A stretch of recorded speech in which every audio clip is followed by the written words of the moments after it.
Good morning everyone. So today's lecture is on Preventive Dentistry Part 3, in which we will be discussing about the diet counseling. So in this lecture we will be discussing about the type of food that needs to be taken, the good diet, the role of sugars, the food pyramid, and the diet counseling that we need to do once we have a knowledge of the patient's diet. So now moving on to the intended learning outcomes. At the end of the lecture you will be able to explain about the diet charts, the dietary modifications, diet counseling and food guide pyramid, and discuss about the sugar substitutes. So in the lecture we will be discussing about these 2 points. So moving on to the introduction. So diet refers to the customary allowance of food and drink that is taken by a person from day to day. So a diet by definition, it's the food that is taken or a drink that is taken by a person in a day to day basis. A balanced diet is the one which contains a variety of foods in such quantities and proportions that the need for energy, amino acids, vitamins, fat, carbohydrates and other nutrients is adequately met for the maintaining the health, vitality and general well-being, and also makes the provision for a short duration of leanness. So a balanced diet is the one in which you have equal proportions of the energy, the amino acids, the vitamins, the fats, the carbohydrates, and these are the ones which maintain the healthy life or the healthy well-being of a person. So the nutrients are the energy producing and non-energy producing. Moving on to the energy producing are the carbohydrates, fats, proteins, which is the tissue building, while the non-energy producing are the vitamins, minerals, water, which is 55 to 65%. So moving on to the nutrition and the dental development. So the development of the tooth bud begins in the intrauterine life and continues until early adolescent years. So during this period the dental development can be affected if the diet is not in adequate proportion or unhealthy. So the stage of tooth development in which is interrupted, which depends upon the time of insult. So the stage of tooth development or the stage of effect of the tooth development will depend upon the time of insult. So if the time of insult is during the initiation time of the tooth development, then the tooth bud will not be formed, or if it is during the morphodifferentiation then the morphology or the shape of the tooth will be affected, or the histodifferentiation that again affects the tooth histologically. The tooth structure will not be good. So a wide range of developmental defects can occur. The most common are the hypocalcemia and which is linear enamel hypoplasia. So there is some amount of hypoplasia which is seen because of hypocalcemia, reduced amount of calcium intake, or if there may even be fluorosis because of excessive ingestion of fluoride. So this excessive ingestion of fluoride may be because of high content of fluoride in that particular area.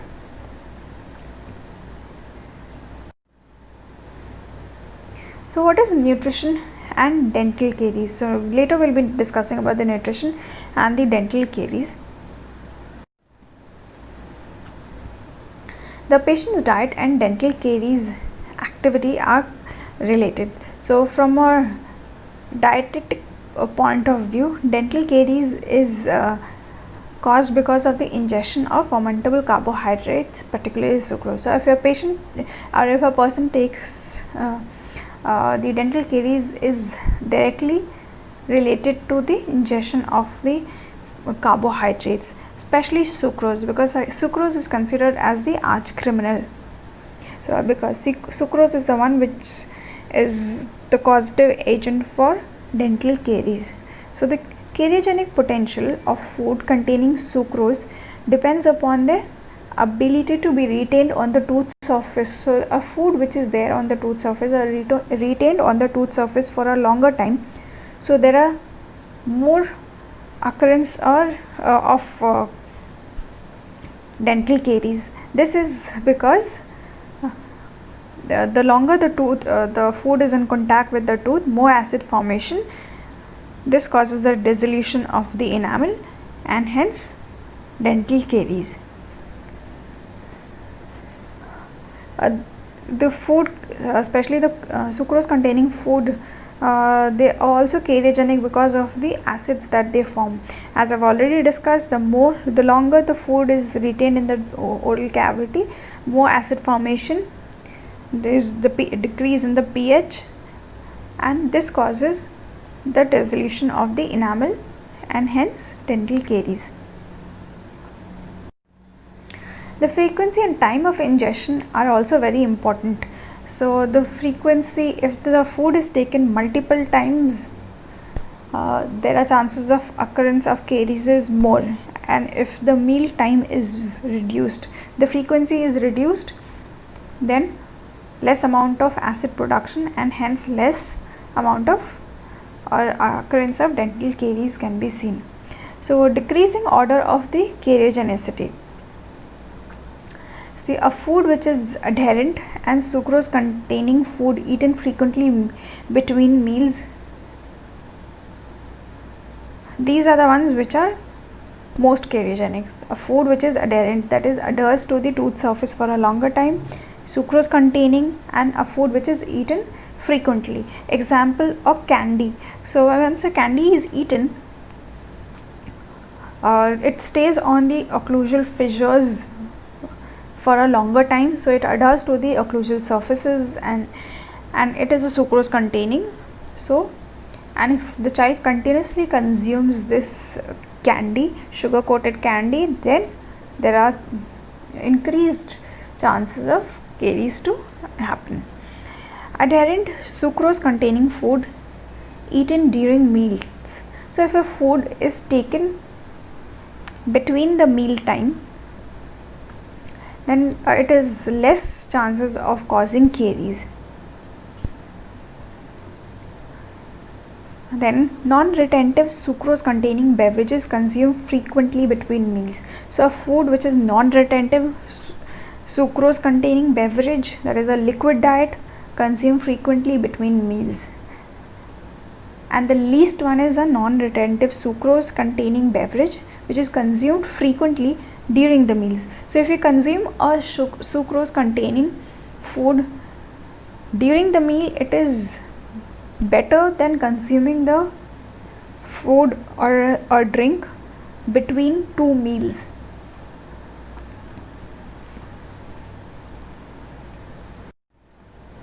So there are various studies which have been done to check or to determine if actually the diet is one of the causative factor for dental caries. So these are a few studies which have been done, like the White study, the Turku study, Hopewood House study, or the 7-day Adventist study. In these studies, they usually have a case group and a control group in which the different types of food is given in the cases and the control group, and they are checked at the end of the study for the occurrence of caries.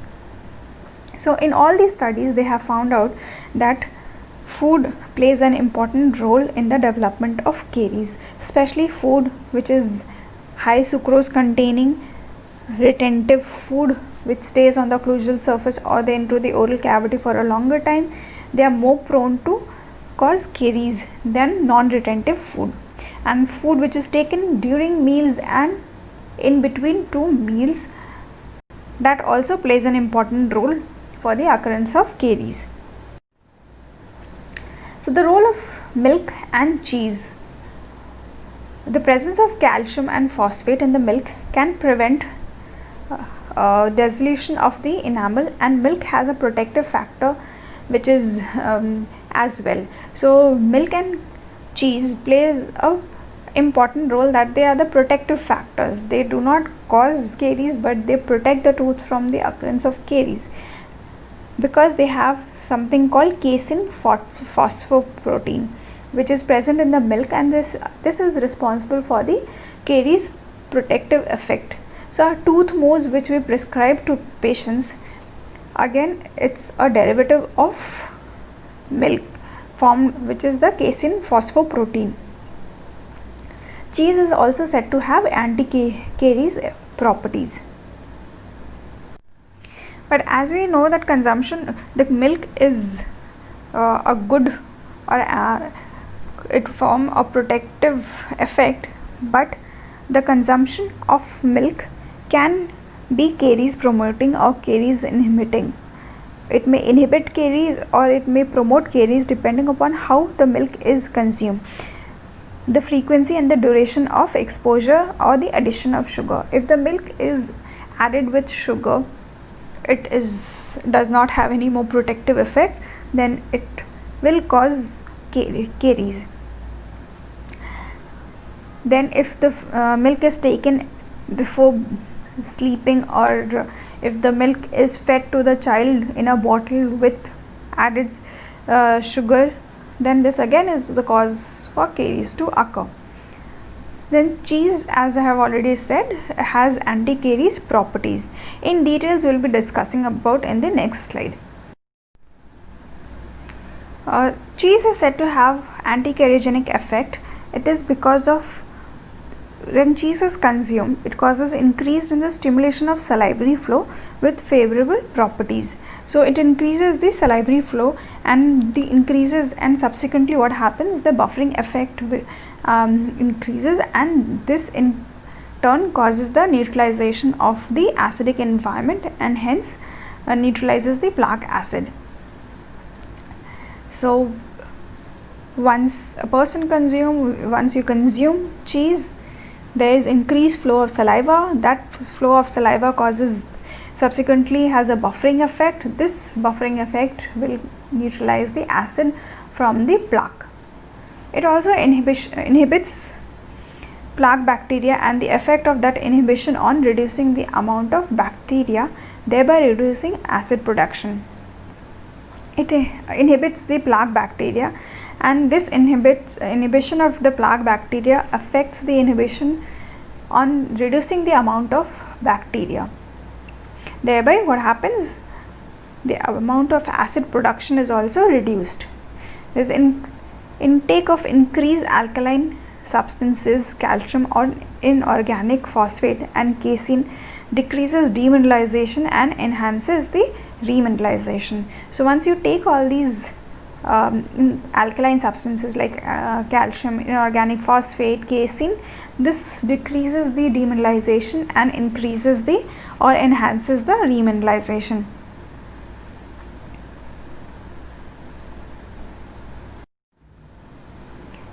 Moving on to the diet counseling. Diet counseling needs to be personalized, and it cannot be generalized for all the patients, because different patients have different eating and feeding habits. So that needs to be taken under consideration before we do diet counseling. So the basic requisite is a patient and not the counselor bears the responsibility for making the change. So the patient should bear the responsibility of making the change, and not the counselor or the person who is taking the diet counseling or doing the diet counseling, that he should make the change. If the patient is not willing to change the diet, even though after counseling, he will never change his habit, and hence there will be no improvement in his dental caries. So the basic principles is evaluation of the patient's diet. The first thing that we have to do is you need to evaluate the patient's diet. Depending upon the patient's diet, we need to change or provide the food or the supplements accordingly. Suggestions to modify the meal plan. So you have to suggest to modify the meal plans, give reliable options of alternative food for the patients. So you have to give food alternative which is reliable and which the patient will consume. You can't just give random alternative food items which the patient will not prefer eating it. Exclude snacking and sugar intake between meals. So you have to see that the patient should exclude snacking and sugar intakes between two main meals. So implementation, what the patient should implement is eat a variety of foods. Eat foods with adequate starch and fiber, such as a whole grain bread, cereals, raw vegetables, fruits. Eat a minimum to moderate amount of sugar and salt, and achieve and maintain ideal weight. So these are the few things that the patient has to implement in his diet.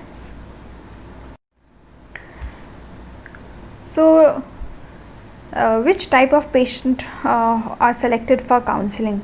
A patient who has a positive attitude or is determined to change his habit after his counseling.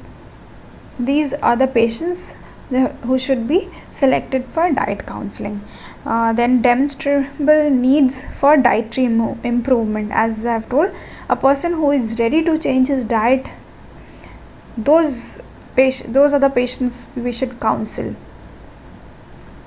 Where should the counseling take place? So the counseling should take place in a consultation room and not in the operatory. Who should give the diet counseling?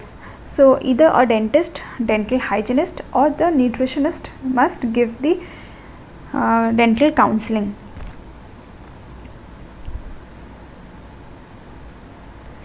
Then who should receive the counseling?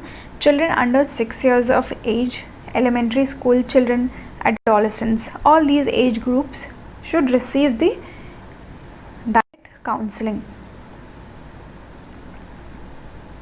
And even parents of the child, for children under the age of 6 years of age should be given the counseling, and the duration of the counseling should not exceed more than 45 minutes. So the guidelines is that you need to gather information about the patient's diet, after which evaluate and interpret the information. So whatever information that you get from the patient, you need to evaluate it and then interpret it, after which you need to develop and implement a plan of action. So you have to develop a plan of action with whatever information you have gathered from the patient.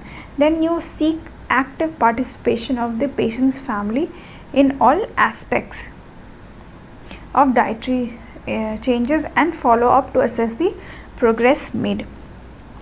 So what are the objectives of counseling program? So you need to basically do the correction of diet imbalance, then the modification of the dietary habits. So generally these are the few guidelines you have to gather information, after which interpret it, then plan, consult with the parents if the child is going to if the parents and the child are both ready for the change in the dietary habit, and then follow up to assess the the progress made. So the counseling visit, in the counseling visit, no dentistry should be done in this visit. So no dental treatment should be done in the counseling visit. Only the only the gathering of information should be done from the patient by the doctor or the dentist. So in the step 1, you have to pursue the diet diary, which can be of 24 hours or a 1 week diet diary has to be obtained from the patient. So what is a diet diary? It's like recording every food item that is consumed, which may be solid or liquid, during the 1 week or 24 hours, and then recording the food that is consumed at meal time, between meals, at any function, or if the child is any busy watching television, what does he consume. Then you have to also ask the parents to record the amount of, if he is having any chewing gums or candies or chocolates, that also needs to be recorded. then the kind of food and how it is prepared, such as a food if it is baked or it is raw, the type of food, that also needs to be recorded. Then you have to isolate the sugar factors. So the sugar factors, that sugars are either liquid food containing sugars or solid retentive food containing sugars. So either it is a liquid type or a solid retentive type. So the liquid food containing sugars are soft drinks, fruit drinks, sweetened condensed milk, syrups, milkshakes, sweetened sauces, chocolate milks. And the solid retentive food containing sugars are the cakes which stay longer on the tooth surface, are the cakes, donuts, cookies, candy bars, brownies, chocolates, pastries, puddings, pies, sugar containing cereals, sugared chewing gums, dried fruits, ice cream, jams and jellies. So by this you are basically determining the amount of sugar exposure that the patient has during the 24-hour or a 1 week diet diary. After which you have to educate the patient the role of sugar in the decay process. So you have to inform the patient about the importance. You can't just tell the patient to stop sugar consumption. You need to explain the role of the sugar in the dental decay. So you have sugar which is present in the food and plaque or bacteria which is present on the tooth surface, which are the germs, causes the acid formation, and that on the tooth surface causes decay. So you have to explain the risk that his or her diet is imposing on the teeth. So you have to explain the role of the decay process. So once you consume sugar in any food, it stays on the tooth surface or it reduces the pH of the oral cavity, and then you have the bacteria in the oral cavity from the plaque. So reduced amount of decreased pH plus your bacteria from the plaque, this reduced pH causes the demineralization of the tooth surface and hence the decay that occurs.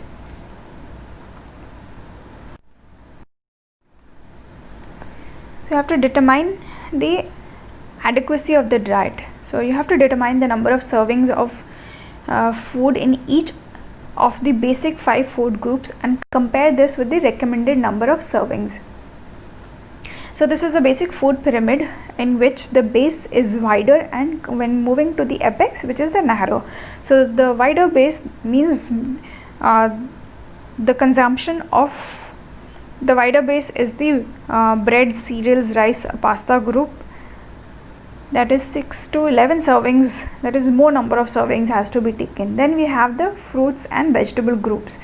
Fruit group is 2 to 4 servings and vegetables is 3 to 5 servings. Then you have the meat and the milk groups, so both which is 2 to 3 servings, and the fats, oils, which is should be used sparingly. So as we move from the bottom to the top, the amount of serving also reduces. So we have to determine the number of servings of each food in the basic 5 food groups and then compare with the recommended number of servings that is there for the balanced food pyramid.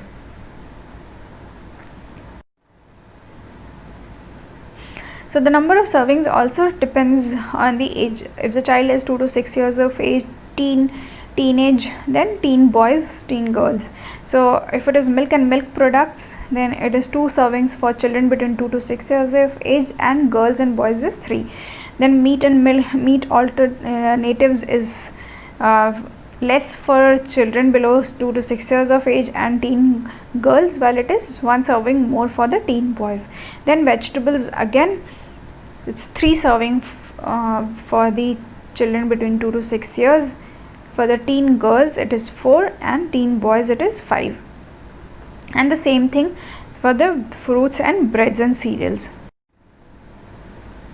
So you have to suggest substitutes for the food items that you want to replace with. So substitutes should be reasonable, and the substitute should be reasonable because the child has to accept it from his normal diet to the diet which you are providing. So acceptable to the dentist in terms of it should be acceptable to the dentist because it should be low cariogenic as well as that of the patient as far as taste and preference are concerned. So the substitute that we provide to the child, it should be reasonable for both.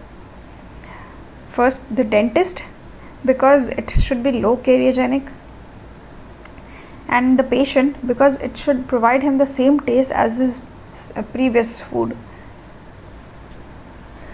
And it is not to cut down all the sugars from the it is not good to cut down all the sugars from the child's diet. Instead, recommend the use of sugared food which should be taken during the meal time, and food consumption followed by appropriate oral hygiene measures have to be obtained.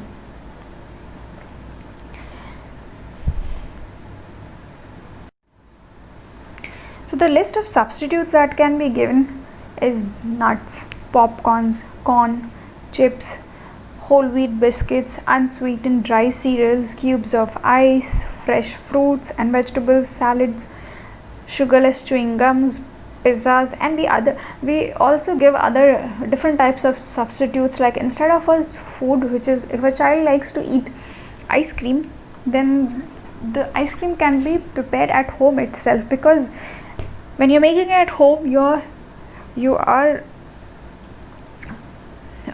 managing the sugar content. Then even sandwiches, if the patient or if the child does not like consuming fruits and vegetables, then you can make it into sandwiches which they will be able to eat.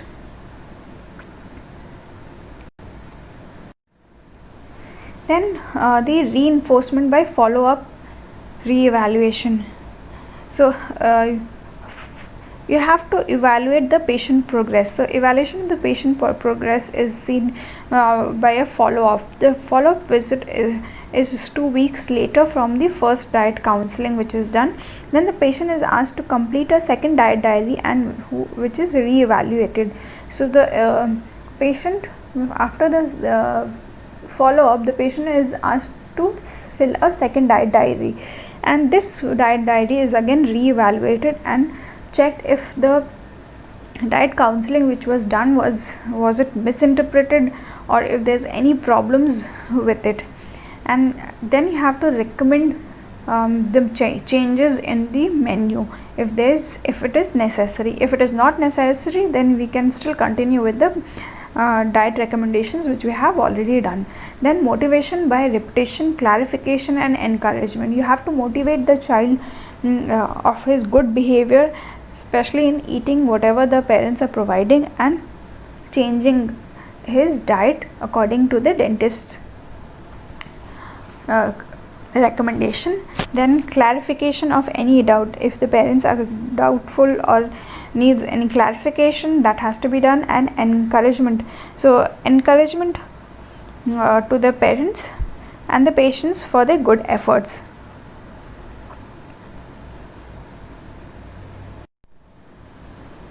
Moving on to the sugar substitutes. So basically replacing the sucrose by artificial sweeteners. So these sugar substitutes are like artificial sweeteners which provide the concept of replacing the sucrose in the food stuff, which prove to be highly carcinogenic. As we know, sucrose is considered to be highly carcinogenic. This is replaced by the sugar substitutes. There are two types, which are nutritive sweeteners or non-nutritive sweeteners. So the nutritive sweeteners, they provide some calories, while non-nutritive sweeteners provide 0 calories. So the nutritive sweeteners are sugar sweeteners like fructose, glucose, lactose and maltose, while sugar alcohols, monosaccharides are sorbitol, mannitol, xylitol. Disaccharides are isomalt, lactitol, maltitol, and trehalose, and polysaccharide is hydrogenated starch hydrolysates. The non-nutritive sweeteners are saccharin, aspartame, asulfame, potassium, then sucralose, neotame. So the first is sorbitol, which is white crystalline water soluble powder produced from glucose. These are used as sugar substitutes in diabetes and about half as sweet as sucrose. They are less sweeter than that as that of sucrose and used as bulk sweetener, especially in chewing gums and chocolates. They are non-cariogenic but shown to be cariogenic on prolonged usage due to the reduced salivary gland function. So this sorbitol has shown to be non-cariogenic, but it can be cariogenic if it has been used for a prolonged time because of the reduced amount of saliva flow or salivary gland function. Some individuals experience laxative effect from a load of more than 50 grams. Next is xylitol, which is a non-fermentable, pleasant tasting, non-cariogenic polyol derived from xylose, and they have the same sweetness potency as sucrose. It is used in chewing gums. Again, regular use showed a reduction in the plaque formation as well as increase in the salivary flow, hence reduced caries. So the use of xylitol causes reduced amount of plaque formation and increase in the saliva flow, hence reduced amount of caries. And it also reduces the transmission of cariogenic bacteria from the mother to the infant. Then we have aspartame. So aspartame is white, crystalline, odorless, slightly water soluble, non-carbohydrate powder, and it is around 150 to 200 times sweeter than that of sucrose. So it is more sweeter than that of sucrose. Most widely used non-cariogenic, low calories sugar substitute in soft drinks, table sweeteners, and other food products. So it's the most widely used non-cariogenic sugar substitute. The oral ingestion of 6 milligrams per kg of aspartame has been reported to reduce the number of sickle cells in the blood of patients with homogeneous sickle cell anemia. And people with phenylketonuria should avoid aspartame as they cannot metabolize the phenylalanine, a component of aspartame. So a person suffering from phenylketonuria should avoid taking aspartame because they cannot metabolize the phenylalanine component of the aspartame, and it is considered safe for the use in type 2 diabetes mellitus. Next is acesulfame K, which is used as a sweetener in dry fruit products, yogurt, refrigerated desserts, syrups, baked food, cosmetics, beverages, pharmaceuticals. It is 200 times sweeter than that of sucrose and non-cariogenic. Although considered safe, has some issues over dose-dependent cytogenetic toxicity. So we have learnt about some of the sugar substitutes that can be taken instead of the sucrose. So here are a few of the recommendations: that you should restrict the number of eating times to 3 main meals, and not take in between snacks. So if you are reducing the meal eating times or the frequency of meals, then there is reduced number of times the pH of the oral cavity reduces below 5.5. So if it is not reducing below 5.5, there is no demineralization that is occurring, and hence the end product, that is dental caries, is avoided. Then you have to avoid carbohydrate, that is sugars, in snacks in between meals. Then take low carbohydrates and high protein snacks and fibrous fruits in between meals if required. So you should take low carbohydrates and high protein diet and fibrous fruits than sugary diet or sugary snacks. So eliminate eating sticky sweets like chocolates, toffees, candies, cakes and pastries, if not completely then as much as possible. So you have to eliminate eating sticky sweets or sweets like chocolates, toffees, candies, cakes and pastries, if not completely then as much as possible, and it is always better to eat in the main meal time than in between two main meals. Then the points that have to be considered is and measures to reduce the caries risk is the frequency of meals. So the number of meals plus the snack should be kept as low as possible, that is minimum 3 it should be there. Then the amount and the concentration. A low sugar consumption is encouraged. The oral clearance, food and sugars with low clearance time is beneficial.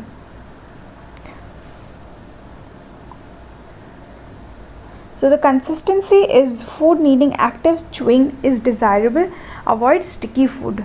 Fermentable carbohydrates is they encourage acid formation, but capacity differs between products like monosaccharides, disaccharides or polysaccharides. Sugar substitutes should be encouraged, and protective and favorable environments like fluoride in the food or drinking water, which has the caries inhibiting effect, and phosphate, calcium, fats and proteins, which causes caries protection. So an appropriate nutrition or diet plays an important role in the growth in a good dental health. Thank you. So by this we have finished the part 3 of preventive dentistry diet counseling. So you will be doing the diet counseling for a patient who comes to you in the dental clinic. So if there's any doubts, please feel free to contact me through the Google Classroom. We can always have a discussion related to this. Thank you.